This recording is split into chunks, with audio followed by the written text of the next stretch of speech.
Hi, I'm Daniel, and this is my first attempt at doing a video of some kind for what I'm gonna try and call Rebooted Comics, maybe? So, just right off the bat, I'll get to what I got this week.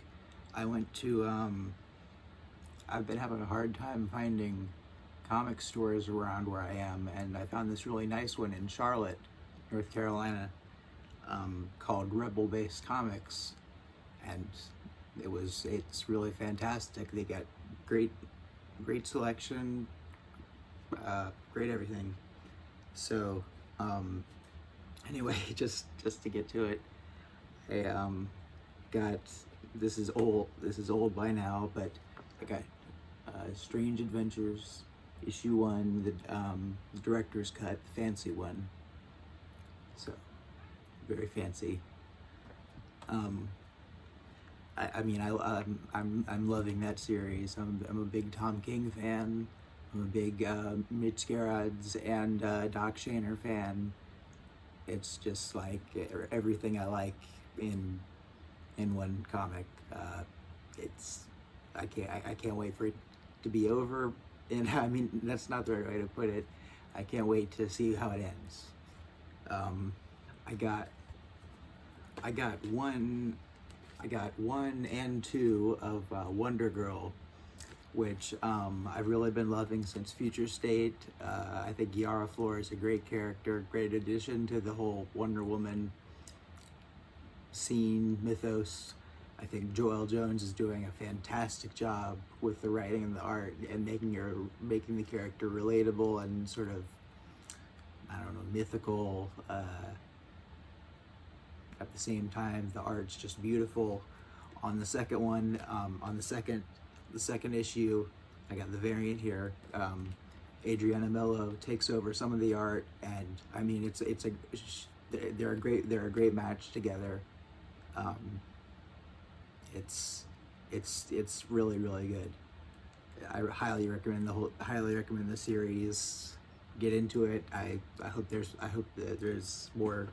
Hope we see more of Yara Flor in other stuff. Yeah. I got Static, season 1, issue 1. Very cool. I have great memories of watching Static Shock on Kids WB, like I'm sure a lot of people do. I think this whole Milestone relaunch thing is really cool. I can't wait for the other comics in it.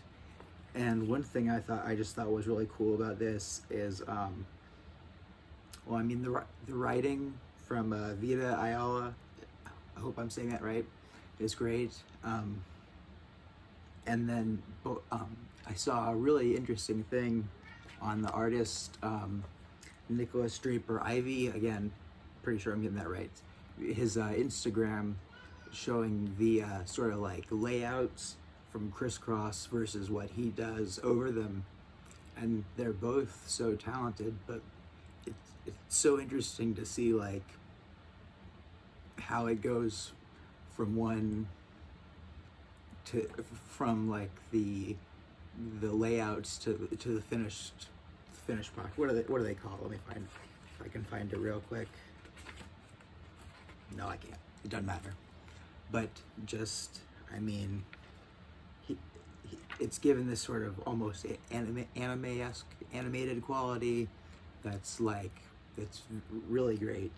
Again, I think it's a mini series for now. But I mean, I hope season 1 implies there's more seasons to come. And then finally, from there, from the store, or from Rebel-Based Comics, I got Infinite Frontier, the big one, as I would call it, just because like this is the big thing going on in the DC universe right now. It's continues to be amazing. I mean, this is everything I sort of want in an event type comic. It's sort of talk of the multiverse and showing all these different multiversal versions of the characters, and having the totality and Justice Incarnate and President Superman, Captain Carrot, having almost every issue Flash running through like all these different worlds just to show us what's going on in these parallel worlds is really great. Once again in this issue,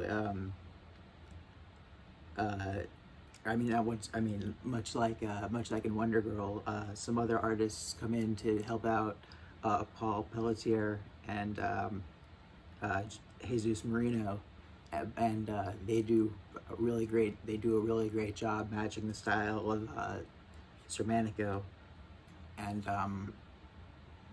I hope I'm saying all those right, but it's a great series all around. Like the cover, I love the covers.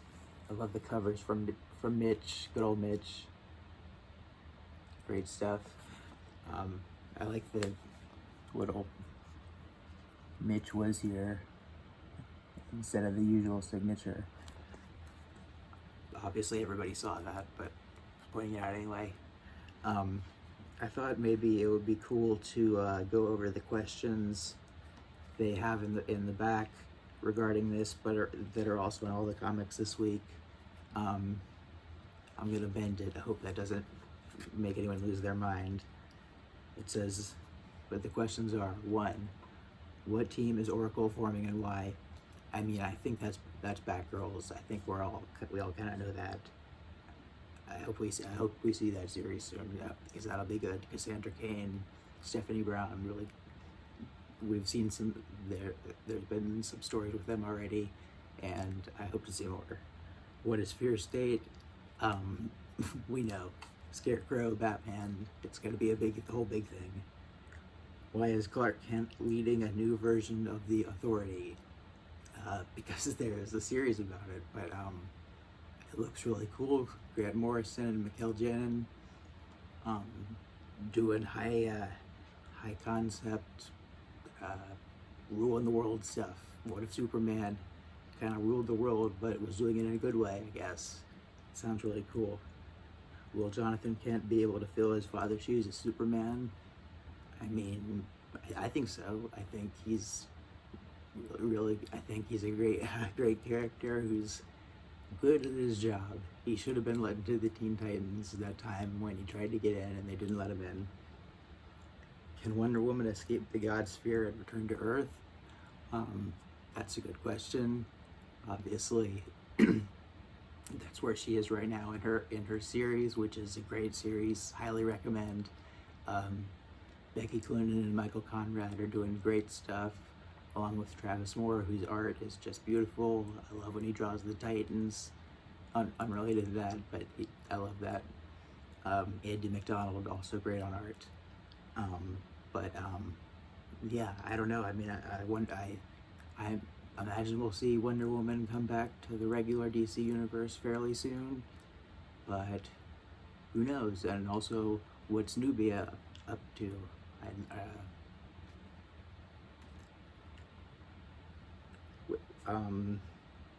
Which hero is wearing a Black Lantern ring? Again, much like Fear State, I think we kind of know that already. It's Roy Harper, unless there's another one. But it'd be cool if there was another one. Ambush Bug wearing a Black Lantern ring. Has the fastest man alive outrun his past? That's presumably referring to Wally West in The Flash, which he's been going through a bunch of stuff in a bunch of different universes. In the Omniverse, they're now calling it, and so cool. I love the Super Friends segments with the Legion of Doom, illustrated by Kevin Maguire. He does such a great job of capturing what that looks like and the sort of theme and attitude of it, and I love the whole premise of what that series is doing right now, with Flash going from like one Flash to another Flash to another Flash to these different universes and so on and so forth. And Wally's great. He's good for Wally. How is Roy Harper alive? I mean, I think that's going to be a big question for Infinite Frontier, the actual series itself. Obviously, we know some characters were brought back after Death Metal ended, but maybe there's something more to him than that. It sure seems like there is, because he's being singled out in a question like this. So there's that. So that's all 8 questions. I did a real clear job of answering them, I'm sure. The next page has a bunch of different sort of little previews of like, with clues of like where you're gonna see some of the stuff coming up. You can see Batgirls is one of the things. So again, just hope that's gonna be a series. One last thing, I donate to a lot of, or donate, I don't know if that's, I contribute to a lot of Kickstarters, and I got this, recently received this one in the mail. It's Cry Punch Comics. It's sort of, how do I put it, fight comics in the style of like a Shonen Jump sort of thing, but it's like there's sports, there's fighting. It's a sort of it's a manga style. They've got lots and lots of fantastic creators in it. Gosh, I'm just gonna flip through it. This is not helping, but